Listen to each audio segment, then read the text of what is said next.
Lions Rock Productions. This is Jay Moore. This is Greg Cruz. This is Dan This Stone. is Dexter from The Offspring. Nathan This East. is Sebastian Younger. This is David This Labb. is Stuart Copeland. This is Mick I'm Gillette. Christopher This is Knopf. Dr. Bob Greenberg. I'm Laird Hamilton. What's up, everybody? This is Raul Vega, creator and producer of Rose Drive, and you were listening to The Break It Down Show. And now, The Break It Down Show with John Leon Guerrero and Pete A. Turner. Raul Vega is not only the creator and producer of Rose Drive, he's a sound designer, he's a composer, and we're here with him at an undisclosed barbecue joint in Tustin, California. So we're going to chop it up, enjoy some beverages, enjoy some barbecue, and thanks for coming back to the show. By the way, Benicia in the fucking house. Benicia is in the fucking house. Hey, man, I am curious as to why the Rose Drive podcast, which any Benician or anybody in a residence in fictitious Cordelia County is going to recognize. It's funny that whenever we record at a restaurant, we have a podcast at a restaurant, they give us the fucking crunchiest snacks. You ever notice that? Charlie wants to kick you in the balls right now. Yeah. He's like, one rule, no eating. Yeah. Hey, Charlie, Sorry, what Charlie. But why do you, I mean, if you listen to any episode of the podcast, you will recognize a dozen things. You'll recognize the skate park by Taco Bell, the sandwich ladies at Rayleigh's, you name it. There's all kinds of things. All the places up and down First Street, the farmers market, Why don't you just name Benicia by name? Was it like one of those things that started off as an idea and then you're like, "Fuck, we should." You don't want Mayor Patterson to sue you? Oh man, because you named Fairfield, you named Vallejo. Yeah, no, I mean, and there's even some things that where the names slightly change. You know, like it's Cher's hot dogs, right? Not Cher's, right? You know what I mean? Like little things here, and those were kind of more like, well, I didn't get their blessing to put it in here, so maybe I should change it a little bit. I just thought Southampton sounded more noirish, more creepier, a little cooler. You know? Yeah, I get that. You know, I can picture that being more of a. It does. It's a little more Stepford Wife-ish. Yeah. But Benicia's also a beautiful lady, and like the name, the roots etymologically is beauty, right? Mm-hmm. And so you can say, like, you know, you could juxtapose she the name. She was thick, too. I saw a painting of her. Mm-hmm. She had 17 names, I think that lady did. Mm-hmm. Guadalupe was one of them, for right. sure. At least one of them. Mm-hmm. Yeah. I love long Mexican names where there's a duplicate. Like, her name could have been, you know... She gets Lupe twice or something like right, that? Right. Because she has to be named after the one on her mom's side and the one on her dad's side. Yeah, and it's like, but don't forget, I got my great-great-grandma Lupita, who's still around, so you actually have to start with her, but get back to my auntie Lupita, because she raised me, you know. Yeah, exactly. You get the whole story in the name. Yeah. That's it. It's all right there. Okay, I get the noirish tone. I also wonder about some of the choices that you've made dialogue-wise, because, boy, we're just jumping right into this. Just going right into it. These people listening to me like, they're like, I don't even know what the hell you guys are talking about, but let's get right into it. Yeah. So that should mean to our listeners that if you haven't already subscribed to the Rose Drive podcast, you should. It's dramatic. It's deep. The production value in the show is top-notch. I appreciate that. And I'm not just paying you a compliment because I want to pay you compliments. I put it up against really any show out there, even the very well-funded, like the Gimlet shows, which are always great. Let's just be clear. Like, first off, episode 156, you kind of break down the original concept. Here's your drink, by the way. Oh, there's your drink. Yes. Thank you. Thank you, Carly. And then, I'll say it, the Gimlet shows, any of the serials, all good. Huh? And the serials are wonderfully produced. But the serial podcast, they're absolutely wonderfully your produced. Production value, and no shit, is absolutely on par with what they do, and in some areas, significantly better. Thank you. But we didn't just come here to wash your balls. So we're going to be critical of the things we think we need to be critical of as well. However, while we're ball washing, this shit's terrific. the other thing that I wanted to acknowledge was there was a song in, I don't know, like episode 9 or something that was, I'm not going to pretend like I can have a cataloged encyclopedic knowledge of the show, but it was the song where the girl said, "Now who is she?" Paulina. Paulina. Yeah. But the name of the song, what was the name of the song? Well, the name of the song is Paulina. It's Paulina, but the girl's name was is Alina. Alina. Yeah. Right. So she was like, "Who is Paulina?" Oh, it was just a name. I came up with the song. He picked the girl's name. That wasn't me. So it's a fictitious song in a situation. But that song was terrific. Like, I've listened to that song a couple of times going, man, this is the jam right here. And it's just like a fake placement song. Well, the truth is a lot of my music everything that I try to incorporate into the show, music-wise, obviously you guys know I'm a musician, I'm a composer. I have a lot of people in my life that are also musicians and composers. Right. So this is kind of an opportunity for me to reach out and try to get people some music in there. And good. So this is my buddy Steve Pagano, and he actually wrote that tune a minute ago, and for that particular scene, it just happened to work out. I was like, what if I wrote this around this song? Yeah. And it worked out really funny in the script because it's like, her name is Alina, the song is Paulina. Why the hell didn't her boyfriend just call it Paulina? Alina, I mean, yeah, Alina. So right. it was really kind of a fun little. Oh my god. Okay, now we got Norvid bringing us food. So we're back from our fat ass break. We just got done eating an awful lot of Dave's barbecue. Thank you, Dave. We're talking with Raul Vega about his podcast, Rose Drive, which we love. We're talking about Steve and the song he wrote about Paulina and the use of the song for the character Alina to get kind of bent out of shape about because her boyfriend in the podcast wrote a song with another guy, and the other guy decided to call it Paulina, not Alina. Well, that's what he claims, at least. Uh-huh. That's the perfect get yourself out of jail situation. I actually know an Alina that lives in Benicia. From Benicia, yeah. I got to tell you guys something real quick. Yes. I got an email from somebody after listening to that episode that said to me, who is this character based off of? Because everything that sounds like happening there, the personality, that sounds like it's based off of me. What? Do you know me? Do I know you? This is really creeping me out. Are they from Benicia? They're from Benicia. Wow. And I remember reading that being like, oh my God, how do I respond to this? So I said, naturally, like, well, you don't know us, but we know you, ... Jesus. That's fucked up. Yeah.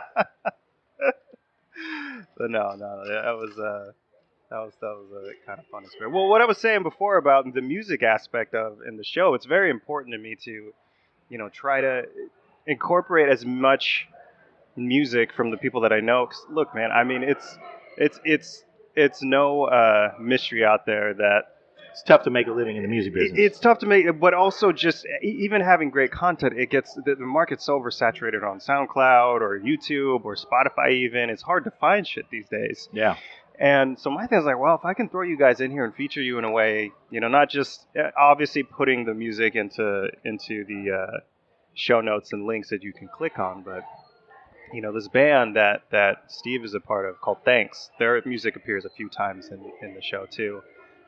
Hey, good shit, Steve. Yeah, Steve, you're killing it, man. I mean, that all came about because you featured that song, because I was listening to the episode and I thought, damn, that's a dope ass song. That's the jam, right? Yeah. Man. It's cool. It's really, really cool. So I try to throw in people, my friends of friends, and try to throw in the tunes that I feel like would work in the world of those specific characters. Because you guys know every single character kind of has their own background, their own story, their own, kind of traits and all that. So finding a way to incorporate that was one way of doing it. And then in a later rap episode with the guys in the beginning rapping and shit, I mean, that was one of the beats that I had written a long time ago. So I was kind of like, all right, well, this would be a good way to throw good time to drop this. Let me just drop this in here and pull it out the archives. Yeah, I'll go ahead and give credit to he went crate digging in his own crate. Yes, sir. Yeah. So, I mean, that's one of the things that's charming about the show is that, naturally for the locals, they get all these great references that make you chuckle a little bit, but the production is absolutely top notch. The songs are actual songs. They're really, everything's great and everything's polished. But I want to talk to you about the dialogue too, because one of the things that I found Here's where I'm done washing your balls. Okay. I listened to the episode. Again, I don't remember the episodes by name, and frankly, I've listened to them over a course of. We haven't seen you in several months. Mm-hmm. A year. It's been a year. It's been a year, guys. Because the last time we were talking about this was before I put out that little teaser. Yeah, you were just barely. Yeah, you had your trailer out. That's right. Because my sister-in-law showed me that little teaser, and it was like over a holiday. I don't remember what holiday it was, but it might have been Christmas. It was April Fool's. Oh, it was April Fool's. Okay. Yeah. So really, it's been just over a year since we. Jay doesn't live in that badass pad anymore. He's got his own badass pad. Yeah. Really? Different badass pad. What about Joe Solo? He's not hurting. He's in Marina Del Rey. Yeah, right. So, So he's still close by. Yeah, He's not fine, destitute, but that was a fly pad. That was a dope place. As I'm listening to the episode about the producer, Mhm. I thought that conversation was a little awkward. And the reason I did was because the topic was sort of like his upbringing being one black guy living in a mostly white environment. But it wasn't said like that. It was kind of danced around. That's how I perceived it. I was like, he's kind of dancing around it. And then he said, like when you're growing up and everybody else is different. And he was like, you mean white? Yeah. And I thought, I've had that conversation with, we know all kinds of people who grew up in that situation. And you just asked, man, you grew up around all these white people. How was that? Yeah. Are you riding to the middle of the country? Is there something? Because not everybody understands that dynamic like we do. Because really, in our environment, you guys grew up in Benicia, I grew up in Vallejo, right next door, literally one exit away. Mm-hmm. And we don't have to beat around the bush because everybody's represented. Now, there are pockets, Benicia being one of them, where there are, where minorities are the minority. Yeah. But we live in a metropolitan enough area in general where, I might have a neighborhood with, where everybody else is white, but I still got to go pay my water bill. Right. And I still got to do things. I still have to interact with the world. It's not like I live in, insert Midwestern city here where I have to drive 90 miles to see a person of color. Right. But did I read that incorrectly or no? what? So here's an interesting thing about Alec. His character is kind of loosely, more or less, based off of me.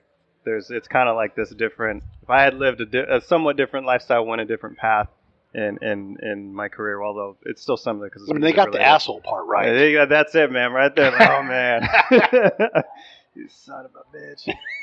But he's also the most attractive. He's just the most. He's so smooth. He's so suave. This machismo. He never wears a shirt, just like right now. Yeah. Just, full on, just buck ass right now. I thought you were doing that because we had a tray of barbecue sauces. No, man. Look, it was. Those are conversations as you were saying earlier, John. Is this, things I never noticed necessarily growing up because growing up in a mostly white town. Yep. Being Hispanic, but also as I was just telling you guys, having my whole family moving from San Francisco to Benicia. So my culture was still very much there. It was at our parties, at our get-togethers, but then at school. You weren't devoid of your ethnic identity. Mm-mm. And I was never, consciously aware of in situations where I was necessarily knew if I was or was not being put into being singled out or right. whatever. Yeah. But they probably existed. They were probably way, way under, and they probably would have, had they surfaced, right. In the group of 10 white people, somebody would have made a smart ass remark and nine people would have said, hey. Yeah. Yeah, exactly. And that's the thing too, is that's, with Alec, with his identity, it's like he has struggled with not necessarily feeling like he doesn't fit in, but also kind of like that, like he's, he even says like, I didn't really fit in Vallejo. Like he's not black enough for Vallejo type of thing. Uh-huh. But also like he sometimes feels like he's too black for Benicia or for Southampton or something. Right. And these are conversations I've actually fictitious Southampton. Yeah. These are conversations I've had with my friends, of course, later on in life, and definitely given light of with a little bit of wisdom and a little bit of reflection. It's funny to say not black enough for Vallejo too, because there is that end of it, right? And we're specifically talking just about black and white, and that's ignores a whole lot of other folks. But yeah, we had guys from our school that Malcolm Moore got his curl done down in L.A. And as a freshman, you see Malcolm Moore, you're like, that's a man. Yeah. And that guy goes to L.A. to get his hair done, and I'm terrified. Right. He got his hair did. Yeah, he got his hair did in L.A. Yeah. Was there no place black enough to do his hair His in cousin Benicia? Regina had a shop. There was no place black enough to even do his hair anywhere in the Bay. Like, he had to go all, who knows? By the time he was getting that curl when people didn't get curls anymore too. So he's maybe at the tail end of it. He had to go to a place that had curl longevity. Yes, the curl longevity. The curl longevity. Yes. So that makes a lot of sense, and it really clears a lot of things up, because when I was, as I'm listening to that thing, I thought, man, this is an identity that I didn't really witness, because growing up in Vallejo, even I knew, some of the black folks who lived in Benicia, and they weren't any less black than anybody else. Right. Yeah. So, but I can get some context from what you're saying, in that you didn't have to divorce yourself from your own ethnic identity. Right. The roots were still available to you. You had moved further into the suburbs, so you had access to probably safer schools and all the things that we want for our kids. Mm-hmm. But you still had family around, and you still had occasion to get together and really kind of celebrate the way you wanted to celebrate. Yeah, exactly. And nobody was looking at you sideways about it. Not at all. Not at all. I mean, it was a very, that was kind of the thing, man. I just, it was a very, at least in my upbringing, I had a very good, healthy balance of both, of like what was happening in school, what was happening on, outside of school, what was with the family, and it always kind of felt like one thing. Yeah. But, that's not everybody's story, and that's not, with this character, it was like I said, it's kind of loosely based off me. It's definitely loosely based off of some people that I know and experiences that I saw happen and kind of went through with them, where, it was this identity of like, damn, especially when you move out of the bubble, right? You move out of that snow globe and you move to a city like LA, and even being close enough to San Francisco, unless you're spending a lot of time there, because I had family that lived in the city. So you'd go holidays or whatever, weekends, you'd go there. Yeah, and we go there, and there were even times where I was kind of like, damn, am I not Hispanic enough for my family? Because some of my cousins who were just a couple years older but grew up in the city, they never left. They're coming over. I don't even have a lowrider. Oh, man, yeah, they're coming over. They're like coming over to my parents' house, and, I mean, let's be honest, you got a silver chain on. I'm disappointed. I know. In your whole Latin vibe. I'm not rocking it right now. He's got one foot in him. Yeah. And that's kind of what I like to do. With all these characters are all kind of little slivers of a bunch of people. Of a bunch of people. Yeah. A lot of them kind of stem from me because I'm writing all the characters, which I got to tell you makes me look crazy when I actually am writing, because I'm just sitting there arguing with myself. But you are schizophrenic. But I'll tell you, as we've had a lot of people on the show that use this method. Mm-hmm. Kat Connor, who actually I was just texting with now, she laughs out loud when her character tells a joke. Yeah. She grieves when they die. Mm-hmm. Hilliard won't write until he knows these characters and makes them, and like they make him tell the story. To him, yeah. So I mean, it may look crazy, but the reality is motherfuckers get paid. Yeah. Because she's written over a dozen novels, and he gets paid to write. He gets paid to fix other people's shit, too. Yeah. It's like, you know what? Let me just sit and live with this character. He'll tell me what to write. And so when you're going through that process, and you have, because you're working with a pretty wide cast and diverse personalities to make this orchestra of a story work. Yeah. And on top of that, the dynamic that each character is based on several of your friends, mm-hmm. traits from a variety of people in your life. I think that's what makes the characters easy to get attached to. And that's kind of the point, right? Yeah. So we want to be able to be entertained by characters where we can attach ourselves, because we can identify to some degree.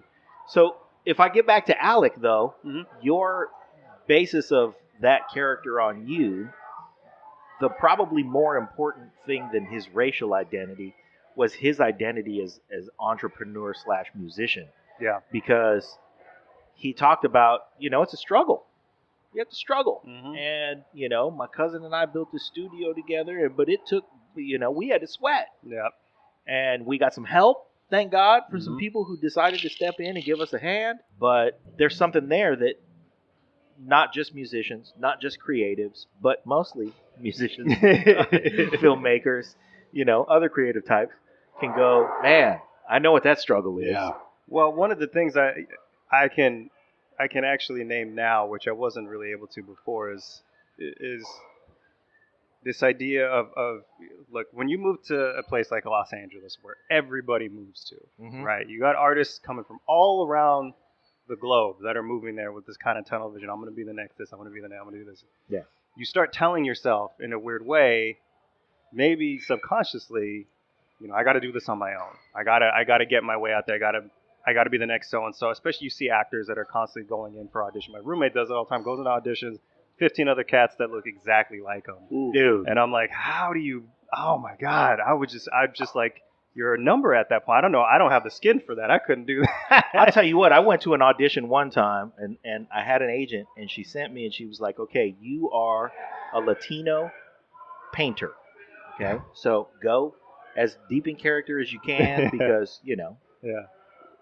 So I went to Goodwill. I bought some coveralls. Mm-hmm. I put paint on them. You know, I bought myself a bandana and, you know, wiped some sweat on it. Yeah. I mean, I looked like I was painting houses for a living. Yeah. And I went into this casting office. It was called Beau Bonneau Casting. Beau Bonneau was a casting agent who has since passed away. But I remember I walked in there, and I was confident. I had prepared. And I walked in there, and there must have been 150 dudes in there. And I looked around, and I just scanned the room, and I saw 150 dudes who were all 20% better looking than me and 4 inches taller.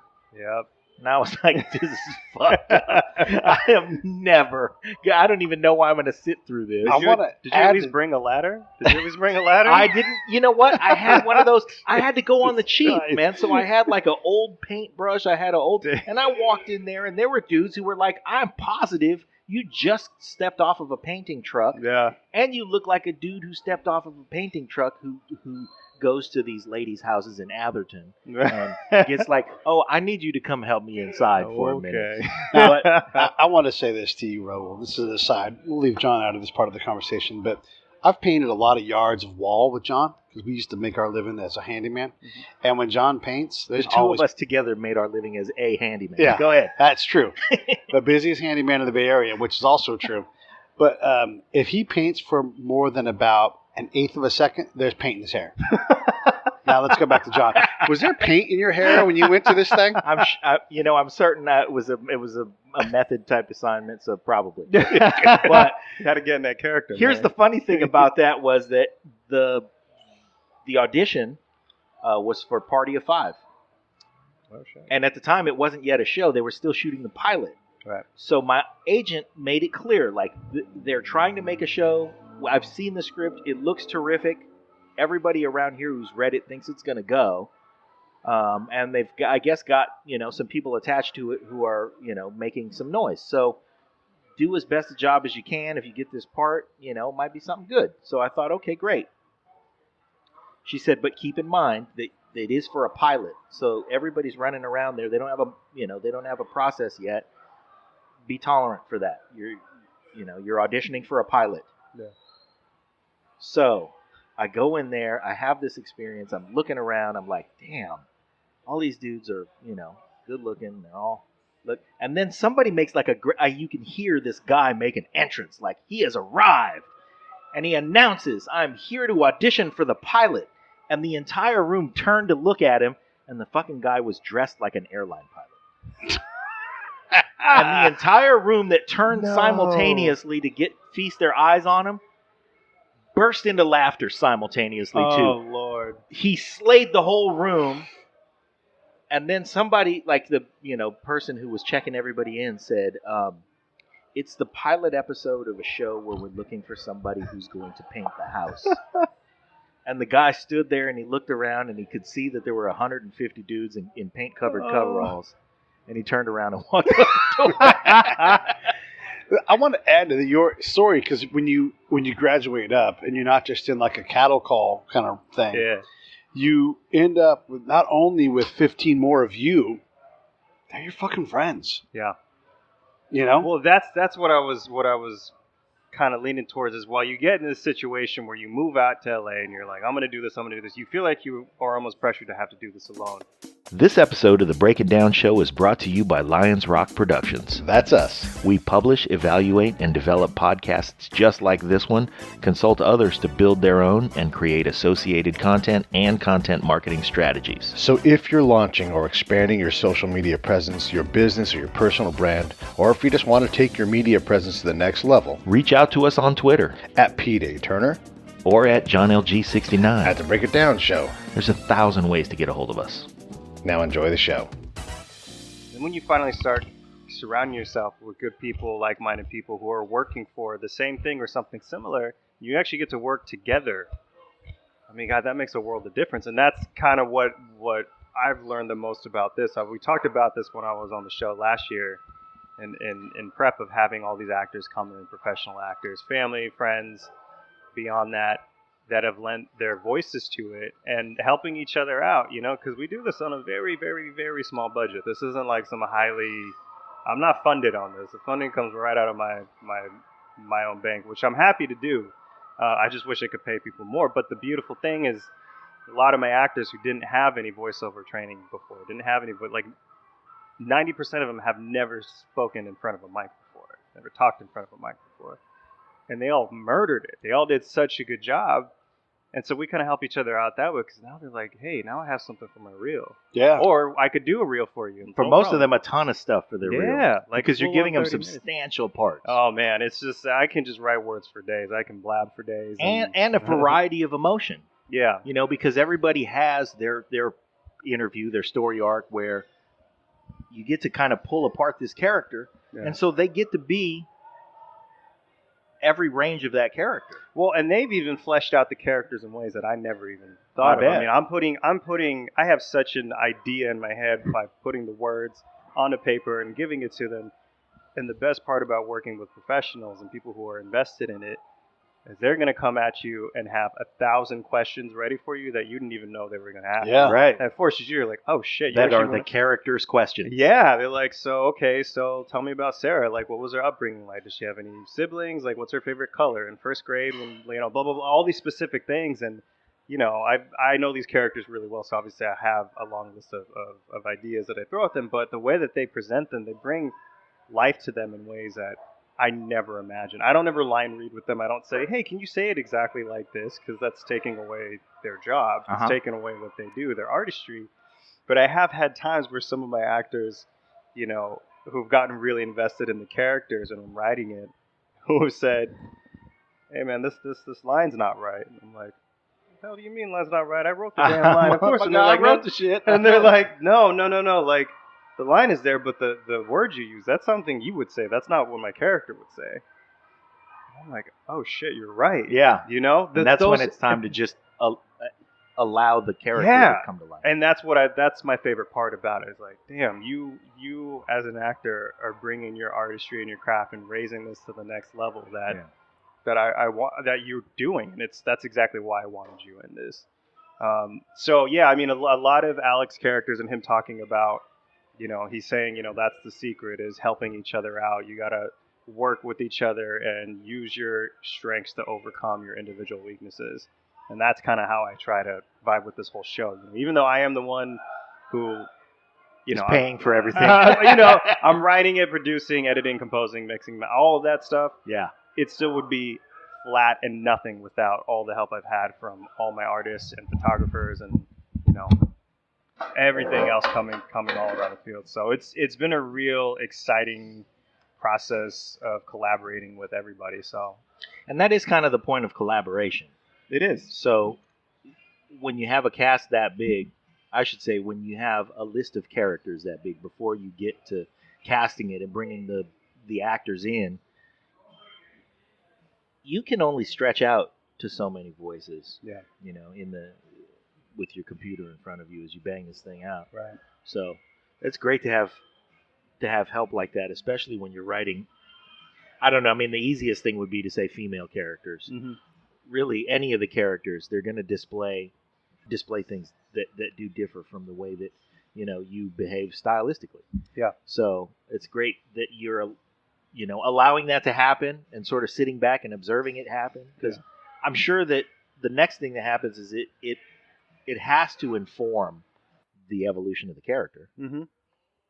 You get back to writing and now you have a deeper understanding of what that character's doing. Yeah, and I've had some people ask me too, like, are these characters coming back? Is that all we heard? And I'm like, yeah, of course. This wasn't like a one-shot thing. They come in, they have their 20-minute monologue, and they're gone. Yeah. Because I have had some people come in and be like, man, this is my favorite character, or I like this person, or I hate this person, or whatever, blah, blah. And especially as you start progressing through the show. And that was exactly why I wanted to set up, as we were saying before, a one-on-one thing.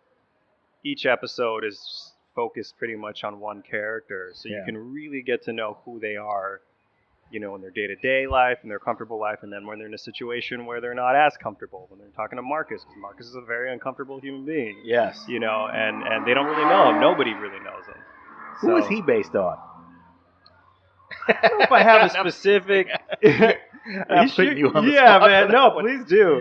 He sure is. I mean, I'm kind of like I like people. Marcus doesn't really like people, so that aspect is definitely not based off of me. There's a few people that have kind of come to mind as far as his whole genesis of who he is. I think there's a relatable part of him that a lot of people there's parts of him that a lot of people can really relate to, and I think. Like this depth that he has, this love that he has for his family and his sister. And, I mean, he's going through these lengths to get to find Forrest because of that. Part of it's a little bit shrouded in his own self. But that is what allows us to go on this journey and not be annoyed by it. Exactly. Yeah. We can understand why he would do it, even if he's doing it in a way that makes us go, no. Yeah. Yeah, and even him being somebody who is if given the opportunity, he will always listen, because he's not somebody who's like really likes to talk much, and that's how you can kind of get to learn all the other characters. So while he's kind of I don't think narrator is the right word, but he's the one that opens those doors to let all the people come in so that you can kind of hear their story. So while it is about him, it's also equally he's the sounding board for everybody else. Exactly. Yeah. Exactly. For our listeners who don't already know, Raul Vega is a sound designer, and he works for Hans Zimmer, who's really the biggest, baddest in the business. There's Hans Zimmer, there's John Williams, and there's everybody else. Pretty much. So you've got a motherfucker of a day job. Yeah, man. And I mean, that puts all the education and all the struggle and all of that stuff. Those all gave you tools that you're putting to good use there. So I just want to, for our listeners who didn't listen to, what was Raul's previous episode, Pete? 156, if I'm not mistaken. 156. Okay, so go back and listen to that if you want. Because that one's fun too. But because you have a nice day job, and that day job is related to your passion for this podcast, and it gives you resources and access to stuff that has come in handy for producing anything you want to produce. Yeah. What else has it given you that's not obvious? What, did anything come of your day job that gave you the ability to say, I'm going to use this? So certainly look, my day job involves a lot of weird aspects in what we do on film scores. As a sample developer, and I may be repeating myself in the last episode, but I basically record musicians and sounds and anything, and I turn those recordings into software that Hans can then play and manipulate on his MIDI keyboard. So it's part tech, it's part engineering, it's part producing. You have to know music, you have to know the structure of music and these instruments, what their ranges are, how they function, tuning, and all that stuff. So it's a really interesting blend of all of these, art forms within post audio. And what Rose Drive is for me now, truthfully, while I have worked on some really cool projects and my sounds are incorporated in there, they've also been through the hands of the greatest minds in the entire world. Like Hans, Alan Meyerson, several other people who have then taken what I've created and massaged used it to great effect. And used it to the greatest effect, right? But for Roach Drive, I was like, I need to have something that, for better or worse, for all of its successes and all its failures, can be mine. This is my portfolio, and that's what this has turned into. Nice. So, and I didn't know how that was going to lead into it, and I didn't even know being like directing this audio drama series. So last time I directed something was in high school at I co-directed a student-run play. Did a little bit of acting. I was an improv, so I was like, okay, so that's where that comes in. Music's always been in my blood, so I was like, that's where that aspect comes in. The writing has been brand new to me. That's something that still is new to me. But at the same time, I almost have a little less pressure because I don't have all those constraints of the structure. Yeah. This is the way you're supposed to write. I'm like, well, y'all can say whatever the hell you want about the writing, but I know the production's okay. Production's stellar. Yeah, there's no doubt. I'm going to kind of relate this to what my dad asked me when I first got the job working for Hans a year in. He asked me, what is it that you learned from music school, your time at Cal State Long Beach, that you can say that applies to what your job is now? What have you been able to take from there to this job? And the biggest thing that I learned was discipline. Nice. Discipline, working your ass off, and fucking up a lot. And learning from that. Right? Mm-hmm. A lot. I've never wanted to. No, like nobody really wants to. Some people are more comfortable with it than others. Some people make a living out of it. I do not. I try my best. And so, what that forced me to do was get outside of my comfort zone. Because there were times where I wouldn't want to try something if I knew I was really going to tank it. And that was just the fear talking. And I had to learn, well, if I'm going to learn how to do this correctly, I have to screw up. And here's a perfect opportunity for me to do it was, creating the show where I'm taking in a lot of people who are devoting their time, energy, driving over to my house to record, all these other aspects. I mean, cast is like 30 people at this point, and we just keep growing because there's more aspects of the story that we're telling. Understanding tech and understanding editing, I mean, that's been the biggest thing because that's a big part of my job is making sure your source audio is as clean and pure as possible, and then working with that and building your environment around it. I know other audio dramas and other shows will like to make it as real as possible. You guys know my show's very intimate. There's very close mic. It's very clean, the dialogue. I wanted to make sure no matter what, that's what you hear. And then you build the environment around it. Whereas, I know some people prefer like, oh, well, if the scene takes place in the backyard at a barbecue, let's just actually record 2 actors in the backyard. And I respect that. I think that's cool. Like, do it. But for me, I'm I'm way too anal. I'm like, I gotta make sure, even to the point where I will not remotely work with anybody unless their character's supposed to be on the phone. Because there's no way in hell I'm going to record Pete at my house and then record Jon in his farm. And try to marry the two. And try to make it sound like you guys are at a club in New York. I might be able to mask that, just put some media in the background. But you know what I mean. It's with your different mics and different, and that's, as anal as it sounds, it's something that I think, I kind of have to do for the show to keep the quality up and make sure that no matter what, the voice is the main focus. And then building everything around. So that's where the mix comes in.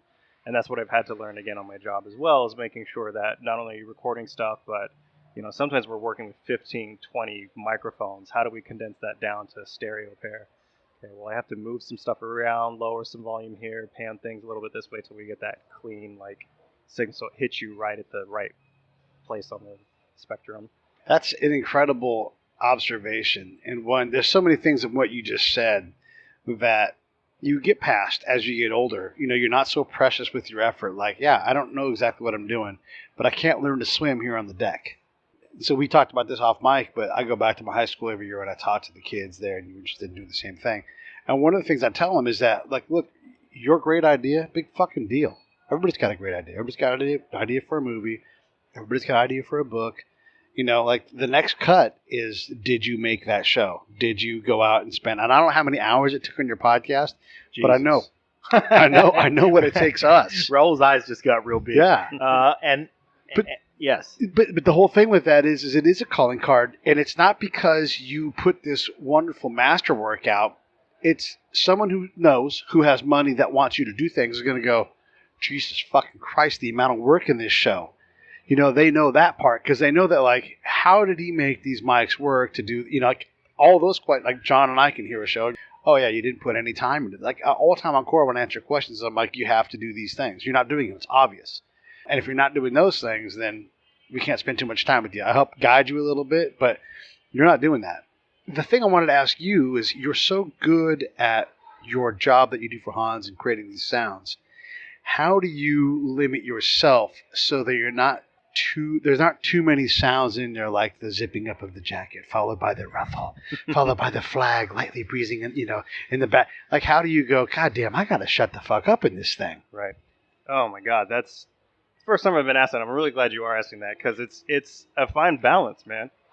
I think the truth is, as realistic as you want to make it, if you make it too realistic, it's going to be boring as fuck. You know, there's a scene where, like, say Marcus is talking to somebody and they're about to meet at the bar. We don't need to hear Marcus hang up, get his clothes on, and start walking out the door, and then walk into the bar, and then sit down. Yeah, exactly. Like, exactly. No, but if you were a Foley artist for a living, all that shit would be in there. Of course. Because that would be your calling card for that. Right. But you're right. We'll take the leap with you. Yeah. We'll go on the ride. So you kind of have to find a good balance between them. Now, most of the episodes, it's a very dialogue-heavy show. So there's a lot of conversation. There's chatting. There's two talking heads going on. But in order to avoid it, make it sound like it's just two talking heads, you got to place the little things in the background. So little movements, little table, hits and moving knives and forks and little things that we do as we're just talking normal. Because again, like I said, we're building this environment around the conversation. If you cast Pete, you have to pipe in farting. And burping. I just actually burped. That's for reals. Well, a lot of the Foley I'll do on my own. I'll have the episode recorded. I'll set it up more or less, as one brick. So I said, okay, I have character A talking to character B. We have that episode. I'll have playback in my headphones, and I'll start acting out, what's going on, having the mics panned in my hands. They're eating dinner or grabbing a drink or whatever. Less is more, though, always, because it's not for lack of having those. You have all the sounds you need. They're all there, but sometimes it's using different sounds. That's where you kind of get to have fun. Like having him I once had him. I think it was in the first episode. So if anybody hasn't listened to the first one, his alarm goes off and he hits it, and you hear him hit the alarm. I didn't have a hand hitting alarm sound effect, so I was like, okay, well, what do I have in my house? Well, I have an onion chopper.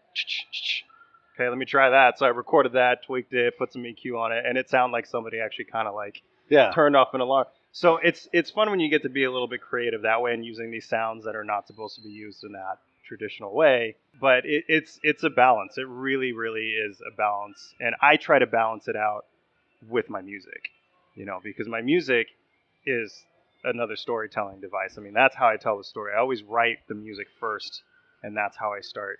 That's kind of how this whole world even started, was writing all these random pieces of textural music, of score, and having that kind of be, the world that Rose Drive is kind of in. So, and even in all these long conversations that they're having, there's always some music kind of weaving in and out. Part of that is just because I'm a composer and I'm like, all right, well, I'm just going to keep writing music because why not? But in other words, I also I don't want to lose my audience because it's mostly just conversation. Right. There still has to be little things that's keeping you engaged. Yeah, I don't know if I answered your question. No, I think you did. And I always ask about, one of the things I've learned from doing the show is the emotional things, especially musically, but let's go with the sound effects side of it. As you try to create an emotion, maybe the Foley artist isn't doing that. They're just providing texture. But how often are you aware of that? And, or you can answer this question as well, is as you go, maybe this is too much. How do you know if it's too little? Like as you go to put these production notes in and sweeten the pot a little bit, again, it's easier to overdo, but how do you check that by going, no, that's too little? I don't know if I do. All right. Yeah. Honestly, I don't. I don't have a formula. There's not you just feel it. You just feel it. And here's the thing. I always test. I do work with my. But how do you know when you didn't feel it? Because you don't feel it. No, I mean, you know when that thing comes on. I mean, this shit is sweet. And until it's sweet, It's not yet, right? Yeah. So, Well, and a lot of times But sometimes you the think you openness. felt it, but then Allie Willis is a great example. It needs to be this way, and it took her 10 years to hear it and go, oh yeah, you know what? The song that I wrote, you guys did it better. So sometimes you feel it and you didn't feel it. Someone else feels it better than you did, and they take your thing and they do less or something else with it. Right. Won't that always be, though? I mean, do you ever listen to the stuff that you've done? Well, let me ask you this. Now that you're well in your stride in the podcast, when was the last time you actually heard episode 1? God, in its entirety, months. Yeah. It's been a while, and even when I heard it a few months ago, I'm kicking the shit out of myself. Just Right. sitting there like, oh my God, that was like, really? It's. I'm not going to say anything to sway anybody who hasn't listened to it yet, because they're going to be like, damn, this guy doesn't even like No one's going to hear those things anyhow. Only you can hear that stuff. Well, yeah, and that's the thing, right? There's so many things that even if I got opinions from other people, from the professionals, they'll probably be like, no, it's fine. I'd be like, no, it's to me, I hear such a huge difference from episode 15 back down to episode 1. Uh-huh. And I spent so much more time on episode 1. Oh, yeah. The difference is all the time I put in episode 1 made things a lot easier throughout the journey. So by the time I got to 15, all the struggles I had on for months from part 1 were a little bit easier in 15. They became rote. Yeah. A lot of things. Yeah. But you get to the point where I'm like, hey, well, now I've introduced a lot more other elements to this last episode, where now the sound design is going crazy. There's a shit ton of music. There's like 6 people talking. Fuck. I don't know. Pare back. Yeah, exactly. So how do I find that balance? And it's, I've learned more so through like the mixing world as I've progressed, and had to get these episodes out quicker and quicker and quicker. As far as, I don't know how to answer this without sounding like I'm an arrogant piece of shit, but You say it, we'll fix it. Yeah. No, we know you're douchey. Okay, good. But at least my balls are clean now. Yeah, that's right. If I am not even